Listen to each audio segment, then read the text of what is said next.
The monkey's up the tree, playing with his potatoes. Okay, I think we're good.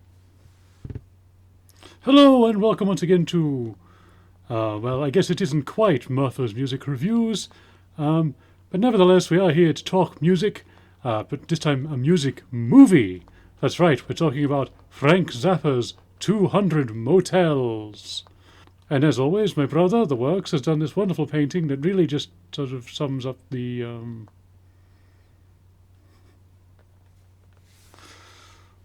Works. Worker, where are you? Come here. About the painting. Yes, great, isn't it? Well, yes, it is a lovely painting, don't get me wrong, but what does it have to do with the video? Well, I watched the film and I don't know, it just sort of seemed appropriate. But there's nothing that really connects to us or the film. Yeah, no. So what actually is the painting? Oh, it's great, isn't it? It's a yellow shark vomiting a fractured rainbow. Right. And this is, well, that's how I see the film. Fair enough. Well, anyway, thank you for the painting. And, yes, we'll move on. While you're here, do you want to do the sponsorship announcement? Not really, but I'll give it a go. That's the spirit. Okay, go on with that. Alright, it's The Works here, and Murferverse programming is brought to you by a Home for the LD Lee. They're really great. They sell Laserdiscs, HD DVDs, and CDs. And you can get all kinds of stuff on all of those formats, and it's really great. And if you put in the code MURF, when you're doing your checkout thingy, you get 20% off of your order. So that's really great. And yeah, Home for the LD Lee. Go check them out. Now, seeing as this is a music movie, I thought it would be appropriate for me to not do this on my own, but rather to bring in the Murferverse's resident movie critic. I'll let them introduce themselves. Come on. Say hello, Tennis. Hello, Tennis!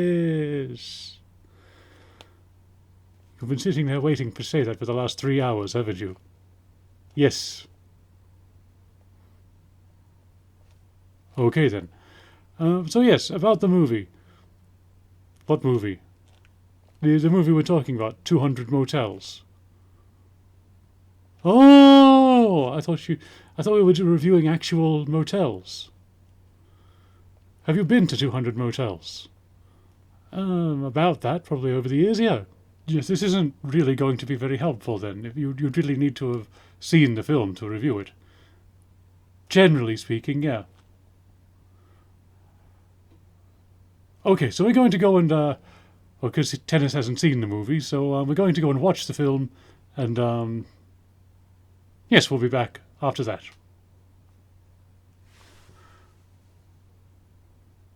Arrgh! Hello, this is Swimmer. They're still watching the movie. It is, like hour and a half, so it's going to take a while.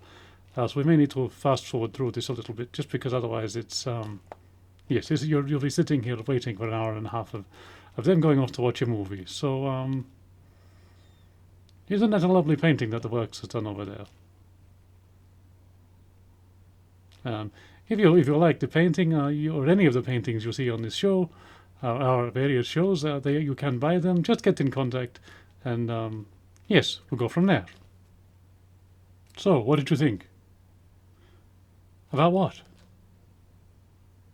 The film we just watched. That was a film? Well, yes, it was released as a film, theatrically, so yes, what did you think?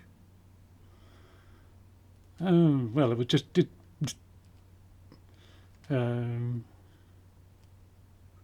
to take a while to sort of think about what I just watched. That was something of a fever dream. Well, yes, but I think that was the point. There was a point? I believe so, yes. I'm not sure about that. Maybe I'll do some research and read up about it before I come and do a review properly. maybe you can talk about the music. Music, like the movie, was made by Frank Zappa, along with his group, the Mothers of Invention, as well as the Royal Philharmonic Orchestra.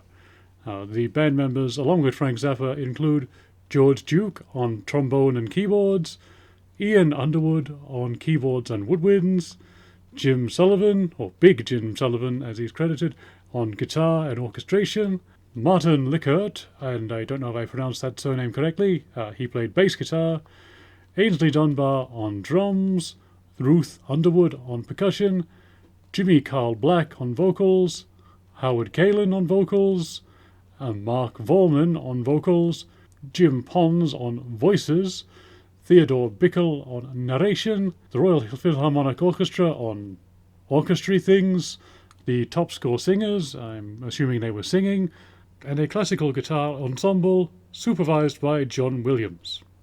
Now, the music is pretty much what you'd expect for, contemporary rock music of that period. There is some bits where it goes into more classical and operatic bits, but for the most part it's mostly by the numbers, what you'd expect, and most of it is meant as a sort of a parody. They're really talented musicians and singers and all of that, but it just sort of feels a bit sort of empty to me. I don't know, I know a lot of people that love his music, and there's, like I say, there's a lot of talent going on. It's just, to me, it just sort of feels flat and empty and lifeless. I guess because it's more, hey, look what I can do. I can make something that sounds like this band or that band, or I can be kind of, it doesn't feel like it's coming from a genuine place. It feels a bit more sort of calculated. At least that's how I take it. More calculated than the artistic side of it doesn't seem sort of as important. I could be completely wrong on that. But as a person is that he was quite a bit more conservative than you would think. Certainly having seen the movie or heard his music. In fact, he was very much a Republican. Although he was in favor of legalizing marijuana, although he wasn't a user himself. And he was against the draft, as far as, drafting people into the army. So that's all good, but he did have some very conservative views outside of that. He's sort of considered a countercultural figure, but I think in many ways he's probably more of a counterculture, because he's going so far that it sort of comes out the other side. It's more sort of, like I say, he's doing parodies, it's sort of almost parodying the music of the era, which I guess it was, but not really in the same way that, say, Weird Al Yankovic would do it, where it's kind of done as an homage, and this is more almost, something very cynical about it. At least that's how it comes across to me. Bringing in the opera stuff, and it sort of feels like, hey, look what I can do, not having a genuine influence, not necessarily coming from a genuine place of having affection for that kind of music. Or maybe he did, but who knows? I could do more research. The problem is that with someone like Frank Zappa, who made so many albums, it would be a very deep thing to get into. And having heard the music from the film, I don't really feel drawn to him. I don't really feel that interested to look any deeper into his career. But, for those who enjoy him, that's great. And I cannot fault him as the skill level of his musicianship or his songwriting ability. But at the same time, the songs don't really stay with you. None of the songs really, they kind of stand out when you're watching the film, but by the time the film is over, you will probably have forgotten most, if not all of them. You might remember a little bit here and there. That's not necessarily a bad thing, but yes, there's something odd about it. There's no real hook to it. Now, as far as the music goes, I would probably give it 2 out of 4 opposable thumbs up. It's all fine, but nothing all that special. And now, over to tennis. Hello, tennis! And I don't know how the Murfer expects me to review a film with no real plot. That's probably a bit harsh. There is a plot, but it's odd. It's not sort of in the most linear kind of way. The idea of the film, from what I understand, is that it's supposed to be what it's like for a rock star on the road in the sort of late 60s, early 70s. As a result, it kind of feels more like a series of sketches that sort of go together, but they're all part of the same tour, but not necessarily the same day or maybe even the same month. It's things that perhaps could have happened, and maybe they're all real things that happened.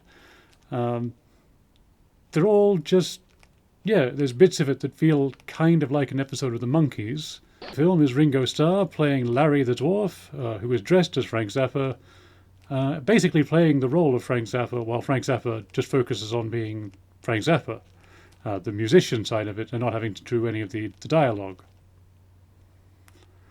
He has certainly got all the best lines in the film, and yes, I'd say his performance, it kind of feels like, and I know that this was before Thomas the Tank Engine, but it certainly feels like he's almost, it feels, the way that he talks in the film, it does remind me of Thomas the Tank Engine, and I could just imagine him saying those things while on Thomas the Tank Engine, although they're completely, obviously out of character there because they're rather inappropriate. Have funny moments like the stuff with Ringo, and there's some other interesting scenes. Another highlight as far as the performances is the unfortunately recently deceased Mark Volman, also known as the fluorescent leech. Yes, they were both very interesting people, and I'm sure Mark will be very sadly missed. He's another highlight of the film for me. I think because he just kind of throws himself into everything, every bizarre thing that Frank Zappa asked him to do. There's whole sections where he's in drag for seemingly no reason. Maybe he just liked that sort of thing, which we're all for here at Murph Manor. So, yes, good on him. He certainly, yes, like I say, he threw himself into it. Whereas you can see with some of the other musicians, it's sort of like, perhaps they didn't really want to be there. And maybe he didn't either, but he made it look like he was having a good time. It was shot at Pinewood Studios, which is where the Carry On films were made, as well as I think all of, or at least most of the James Bond films have been partially filmed there. There's a lot of very interesting effects, and the film was actually not shot on film. It was actually shot on videotape, then transferred to film.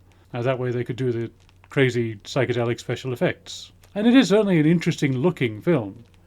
It's just not a film to watch if you're looking for something that you can really follow as a story. You mean a penis? And I don't really know how to rate it on our usual scale because, well, there's nothing to really make sense of. But like I say, I did enjoy parts of it, so we're going to give it...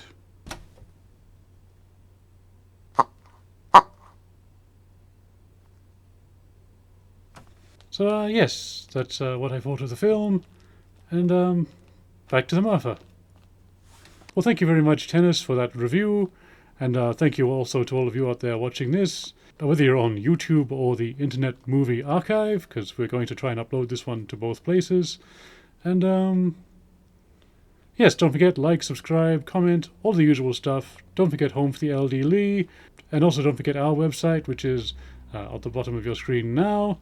And, yes, and don't forget to tune in next week for more Murphing shenanigans on this.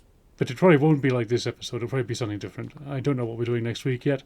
So, this was Almost Murpher's Music Review!